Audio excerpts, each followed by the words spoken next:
Hey, and welcome to this month's episode of Healthy Living Resources. Today we're going to be joined by several guests, and we're going to be talking about the topic of raising anti-racist children, so stay tuned.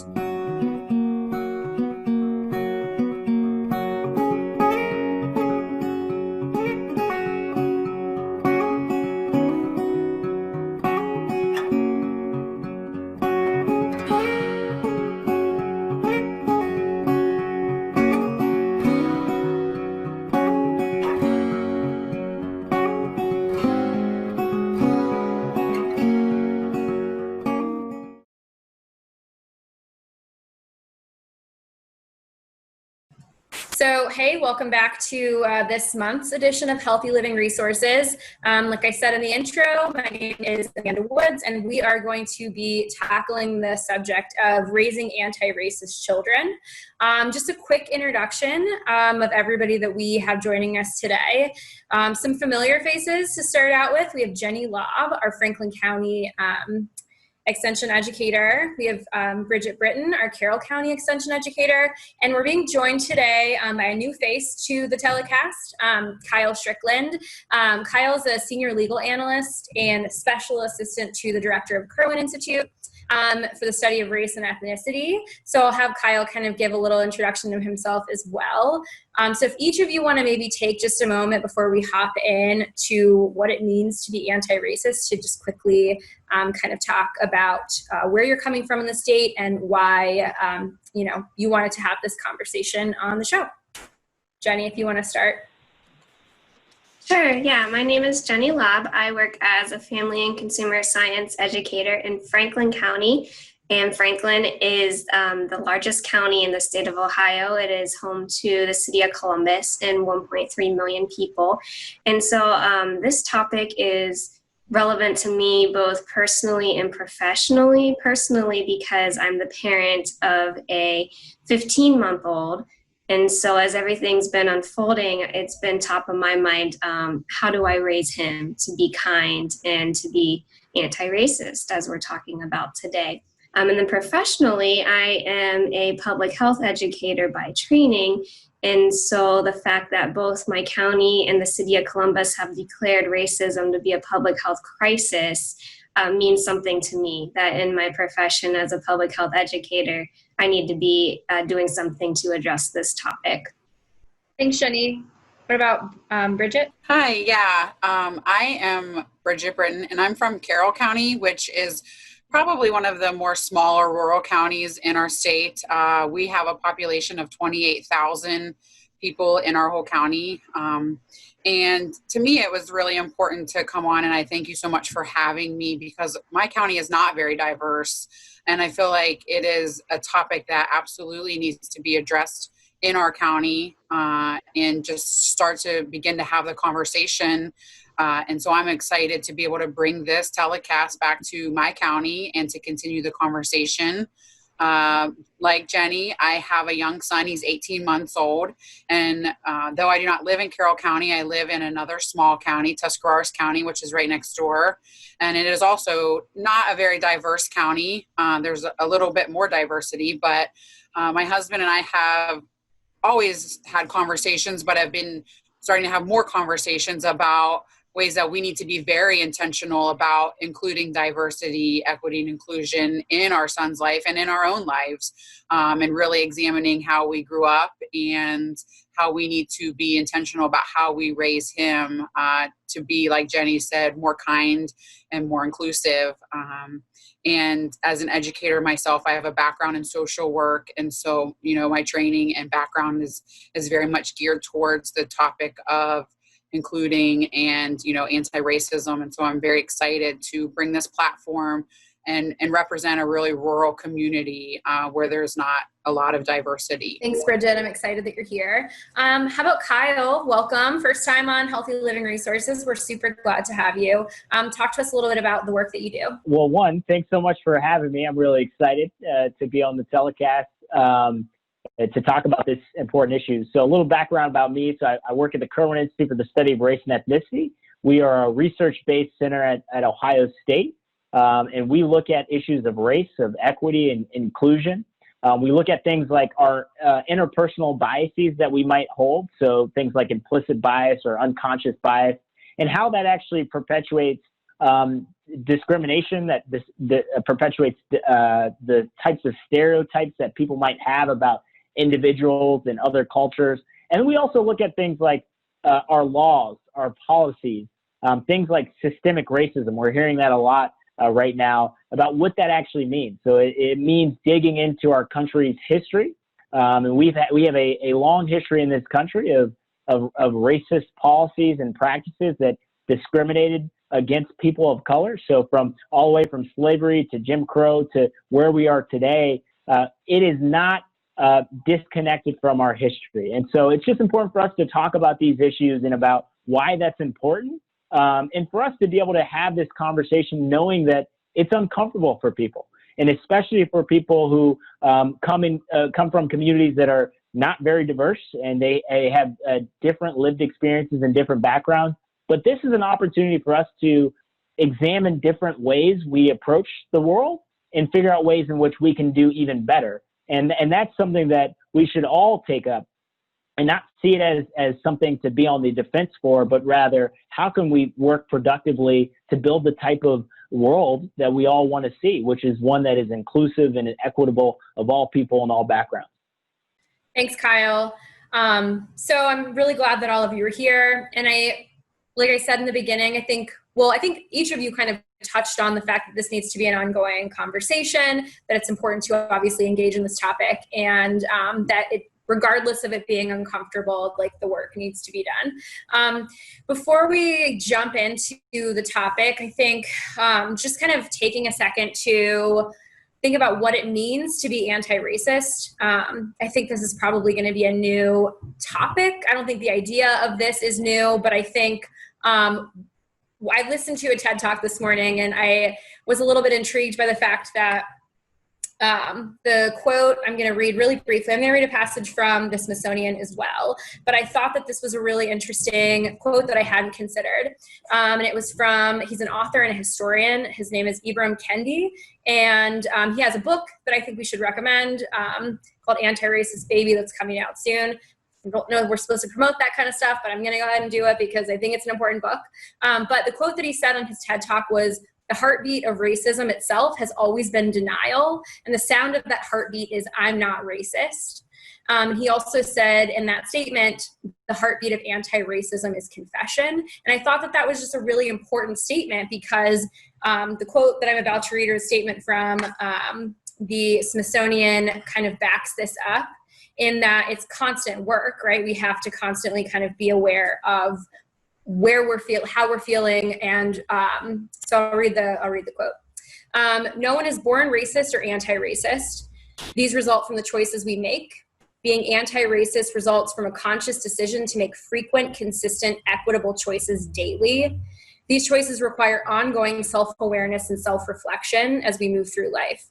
In the absence of making anti-racist choices, we unconsciously uphold aspects of white supremacy, white dominant culture, and unequal institutions in society. Being racist or anti-racist is not about who you are, it's about what you do." And I think that's a really important thing for us all to kind of sit with and think with and just like keep in mind as we move forward. Does anybody want to address that, or maybe just chat a bit about what it means to be anti-racist before we move into the topic?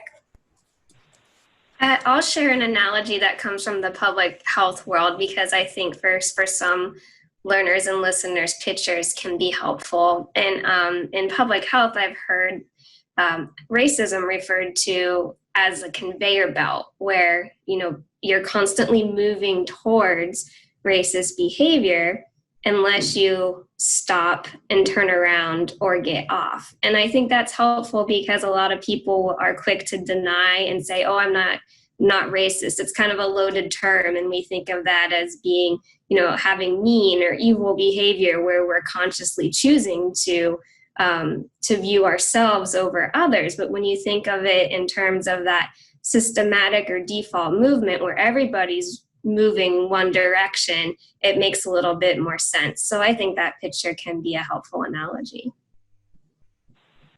Yeah, and just to kind of add to that point, I mean, it's so important for us to realize that this is ongoing work, right? I mean, this is not easy. This is uncomfortable, but it's not enough for us to kind of just sit back and not be racist, right? I mean, we've got to be actively anti-racist, because this is something that everybody has a role to play on. You don't have to be a person of color to be anti-racist. And it's important because to build the society that we want to build, it requires us to have behaviors that are equitable and that are just.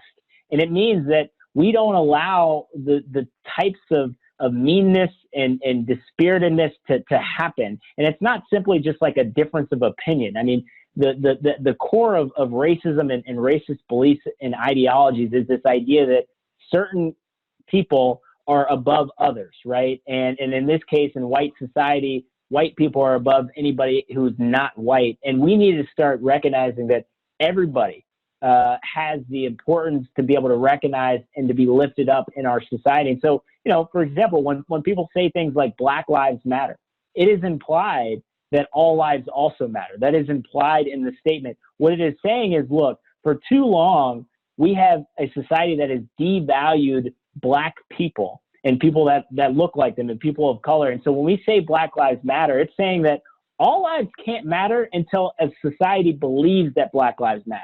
And so that's why it's so important for us to say those things, and that we're not calling you individually a racist in a particular situation or scenario, but it is saying that we have to do more to dismantle these systems. That's great. Absolutely. And I think that it's a nice jumping off point using this, using this as a start for the conversation for our viewers who might not be engaging in this topic specifically in their workplaces, with their families, with their friends, all of us kind of taking them in and realizing and hearing what Kyle and Jenny have to say, and that this is work that everyone should be doing.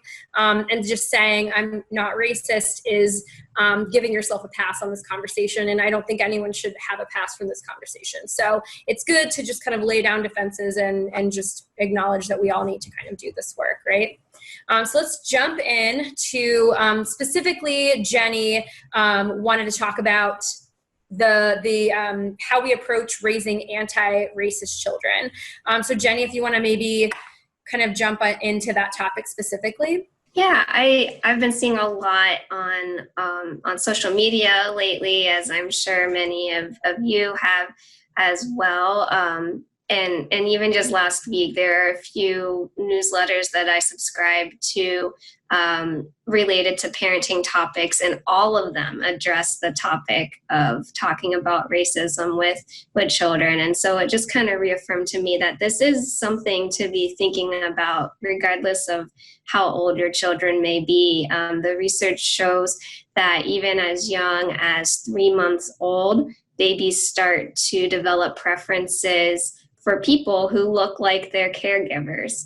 And then behaviors can peak around the age of 4 and 5 without, with some intentional intervention. Their preference for people, for friends, and, being with people who look like them is at a high point. And so that was kind of an awakening of sorts for me, I've been grateful, and I should be grateful, that my son doesn't realize what's been going on in the world in these last few weeks and months. And at the same time, I recognize that I need to be acting now. I need to be very intentional about making sure that I'm modeling anti-racist behavior, that I'm making sure that, I'm exposing him to other people and thinking and teaching him to value other people. Definitely. So we, a lot of times we'll hear people say something like, my kids don't see color, we don't see color. And I'm just wondering, obviously that kind of falls into the language that we're talking about, not helpful, and a little bit dismissive to the topic at hand. But I think a lot of those families now, just like Jenny, are kind of seeing that a different conversation kind of needs to be had. What are some ways that you can engage with children that are constructive, beginning to have these conversations? Like, how can we actually like appropriately start to discuss the topic of race with our children? So at any age, even as young as my son is now, thinking about the books that he has in his library matters. I mean, we do a lot of reading together in our family, and so I took a look at his bookshelf, and most of his books right now have animal characters, which is great. But moving forward, as we start to purchase more books or acquire more books that have people as characters, making sure that they represent a variety of people, a variety of cultures and backgrounds, I think that's one easy way to start instilling value for all people in him.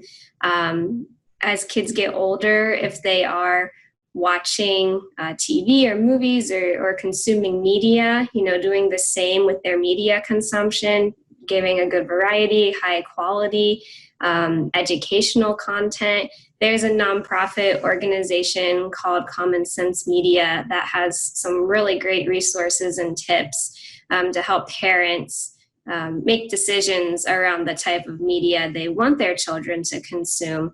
And they do actually have an article on instilling values of anti-racism in children through media consumption. And there were some really helpful tips in that article. I think we can link it when we share this telecast. But it's things like, not only trying to share diversity of content in books and TV and movies and so forth, but having conversations with your kids when you do see racism in TV shows or in movies or even on the news.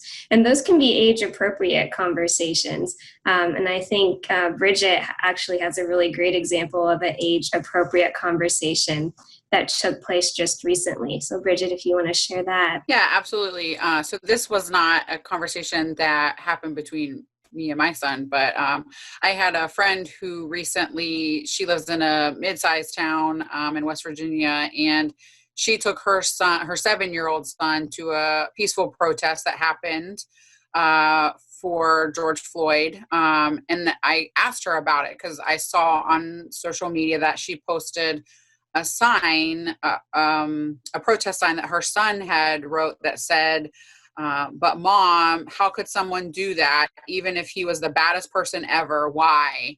And then he put his name and his age, Matthew, age 7, in response to why somebody would murder George Floyd the way that they did. And so I asked her how that conversation came about, why she brought him to the protest. And she shared, he's 7, but they have a history of talking to him about these kind of topics. They've talked about racism. They've talked about sexism. She has her own personal beliefs about, the boys can do anything that girls can do. And so that's a whole other topic of conversation, right? But, she shared how those previous conversations had opened this gateway to talk about people that speak different languages, that the skin color is different, and things of that nature. And so she already didn't have to shatter his worldview of, white privilege to him at the young age of 7.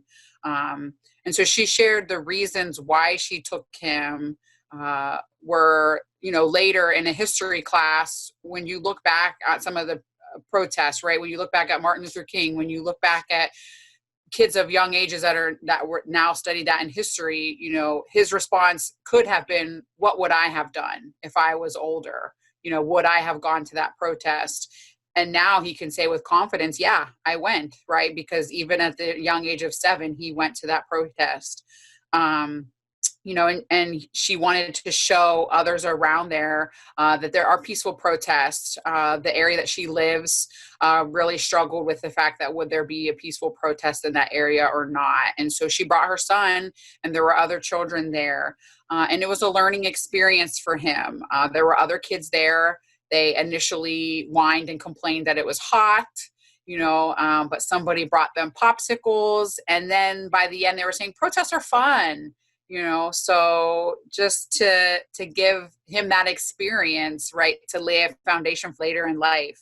And she was 100% honest with him. She shared because of the foundation that they had, they used to live in Cleveland and now they live in the Ohio Valley, which is on the border of West Virginia and Ohio, she talked about what happened to George.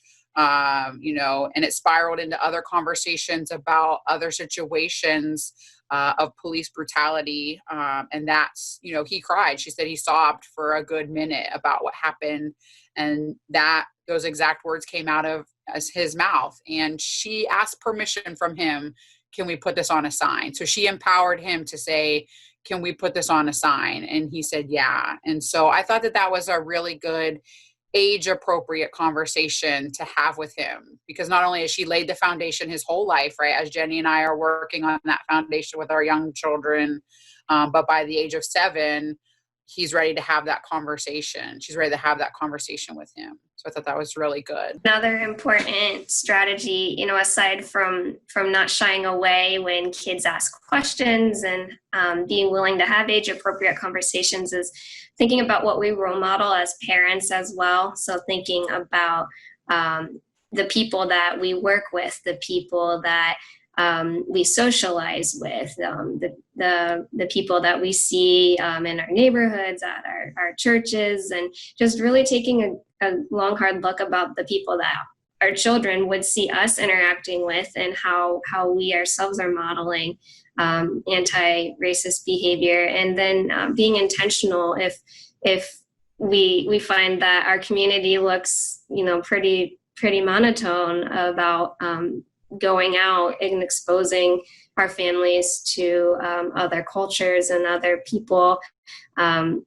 And Bridget and I were talking in preparation that's going to look different for someone who lives in an urban area, like myself living in Franklin County, than it might for someone who lives in a more rural area. But I think even in an urban area, it can be easy, even though there are many opportunities to get out and get different types of exposure to all kinds of life experiences and people. It can be easy to just kind of fall into a rut or your routine of doing what you always do. And so this whole concept of being anti-racist does take intentionality and continuous reflection about what you're doing on a day-to-day, week-to-week basis.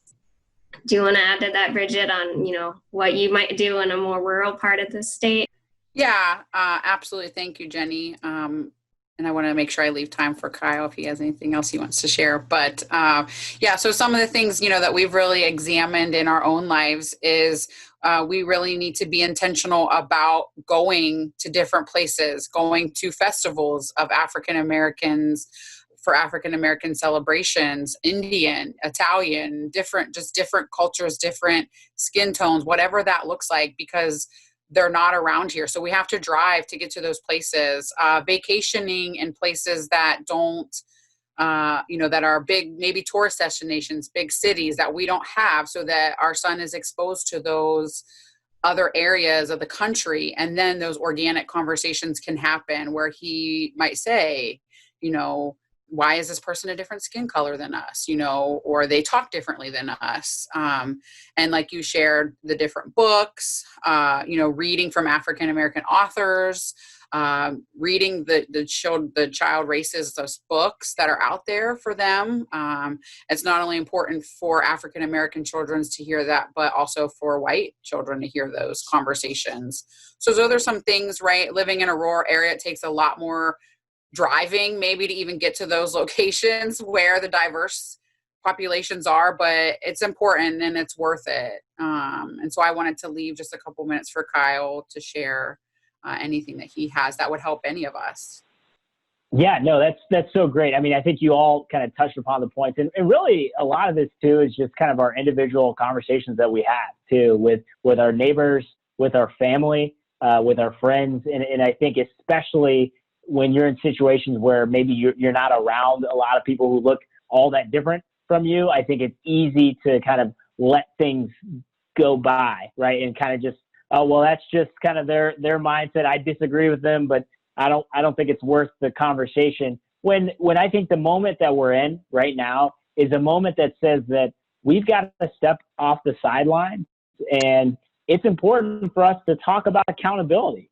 It's not okay to say some of these things, or it's not okay to think some of these things. And if you are going to continue to think that way, then maybe we've got to reevaluate this relationship, because that's not the type of values in society that I want my child to come up with. And I wouldn't want my child to have friends like that. I want my child to have friends in a community that is loving, that is kind, that is caring, and that cares about people and their and all their abilities and their potential to thrive, and not to stereotype or discriminate against them and cast whole versions on entire groups. That's not okay. And so I think it's important for us to have those conversations. It's really hard, right? But we also have to have those conversations about how is it that we're perpetuating these behaviors? How is it that we're letting this happen? It's because we're allowing it to happen. And that we tend to have some sort of concept of scarcity, that the rights of some other person, that if we give